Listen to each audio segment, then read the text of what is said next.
আসসালামু আলাইকুম। ওয়ালাইকুম সালাম। কুড়িয়ে পাওয়া টাকা কেমন?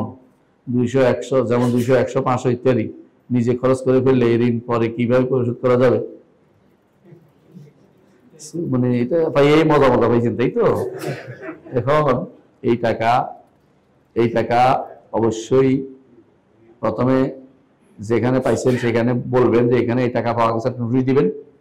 কেউ কি আছে যেখানে এত এত এত আগে এই সময়ে কিছু টাকা পাইছিলাম, কেউ কি আছেন? প্রমাণ দিয়ে নিয়ে যাবেন।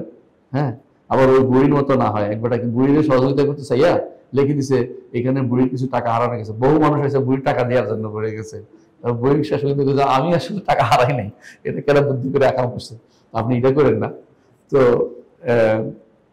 আসলে এখানে নোটিশ দিবেন ভালো করে যে এখানে আমি কিছু টাকা পাইছি, কেউ যদি কোনো উপযুক্ত কথা বলতে পারে টাকাটা দিব, তাকে দিয়ে দিবেন। যদি একবারে না পান তার নামে সদকা করবেন, তার নামে এই টাকাটা সদকা করে দিবেন। বুঝে আসছে?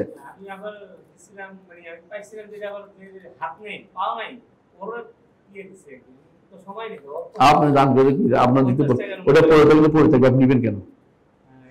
নেওয়া উচিত না, বুঝলেন কথাটা? পড়ে থাকুক, ব্যক্তি ঘুরে আসবে। অন্য মানুষ অভাবী মানুষ, টাকাটা পড়ে গেছে, আবার ঘুরতে খুঁজ দিয়ে আসে, কান্নাকাটিও করে, পায় না। আপনি পণ্ডিতি করে নিলেন কেন? নিবেন না। যার হাতে পড়ছে সে যদি গুণাগার দিতে হচ্ছে আপনি নিবেন না।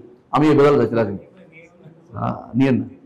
ধার তবে এমন জিনিস নিতে পারবেন যে জিনিস নষ্ট হয়ে যায়। যেমন একটা খুরমা গাজর পড়ে গেছে, একটা আঙ্গুর পড়ে গেছে, না থাকলে চারটা করে ফেলবে, এটা কেউ দেখতে পারবে। কথা বলছেন যে নষ্ট হয়ে যায়। টাকা তো নষ্ট হয় না, টাকা থাকে। হ্যাঁ, সুতরাং নিবেন না।